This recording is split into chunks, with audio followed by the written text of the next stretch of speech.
Hey guys, what's up? Welcome back to the Starkside.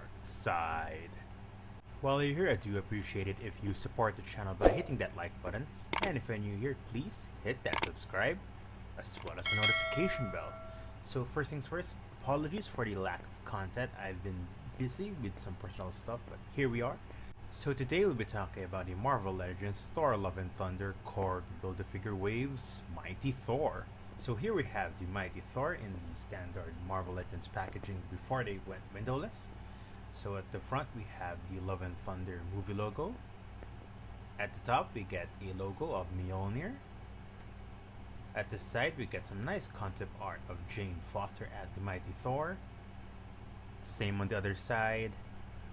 And at the back we get a brief bio of the character, so if you want to look at that, you can pause the video.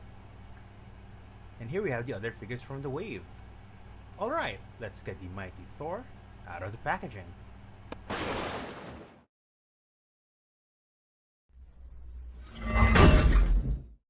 And here we have the Mighty Thor. And this figure just looks so amazing. Anyway, before we talk about the figure itself, let's go over the accessories. Besides the Build-A-Figure piece and the alternate head sculpt, we do get one pair of hands and Mjolnir. So the hands here look good, they're sculpted really nicely. I'm not sure if this is gunmetal gray, but the paint looks really good. I do wish we got more hands for this Thor figure, but I'm not too bummed about this. And looking closely at Mjolnir, so I think this is also done well. We get some nice sculpted details and some clean brown and gray paint apps. The silver is also painted in on the handle here, so I do like that a lot. However, just a minor complaint, I do wish they added in a bit of blue and white in the cracks, just to make the details pop out even more. Have some lightning coming out of it, you know, something like that. One more thing is that this Mjolnir piece is slightly bigger than the other pieces that we got before, so yeah. I do prefer this smaller sizes though. I think this new one here looks really big in her hands. I also wish they added some lightning effects to go with this Mjolnir piece, but I guess you can use the lightning effects that came with previous Thor figures. So for those not familiar with the character, Jane Foster as Thor was adapted straight from the comics. And like in the source material, Jane was battling cancer, and holding Mjolnir gives her all of Thor's powers, but it also strips her body of the chemotherapy treatment. And she has also been a member of the Avengers in the comics, which is something we probably won't see in the MCU as Jane dies towards the end of Love and Thunder. And I think the entire piece here is fairly comic accurate, as you can see. So taking a closer look at the figure itself, so starting with the head sculpt, honestly I think this is done well, but mine for some reason has a bit of a QC issue, so the helmet is not exactly centered, so that bugs me a little bit. I will try to fix this by heating it up and then moving it a little bit. Hopefully it pans out. Anyway, the helmet itself looks good, but I do wish it looked more metallic. And the hair sculpt also looks good, though I wish it were more brown to make it more realistic, you know. I also do want to point out that the material they used here in the hair sculpt will cause it to hinder the neck articulation. So yeah, that's a bit of a bummer. But anyway, the rest of the details on this head sculpt looks good, so the eyes look realistic. It's done really well. And switching it up with the alternate head sculpt, so here we have an unmasked Jane Foster. So for the most part, I think it looks like Natalie Portman. I wouldn't say it's 100% her, but it's nearly there. And like with the other head sculpt, I wish the hair color were a bit more brown. But yeah, for the most part, this looks really good. Moving on, the rest of the figure looks fascinating, looks really good. There's just something about the combination of the brown, gray, silver, and red on Thor figures that just looks so beautiful in my opinion. I'm loving all the details we get on her armor here, really nice. I'm loving the gunmetal gray, I think it's gunmetal gray that we get here. And the skirt here is also made of this flexible material, so it's not gonna hinder the leg articulation, so I do like that a lot. And the cape looks fantastic. It's very clean, and the material also feels nice. It feels flexible, so it shouldn't hinder the overall articulation that much. The arms also look good. I love how they look so muscular. Really nice.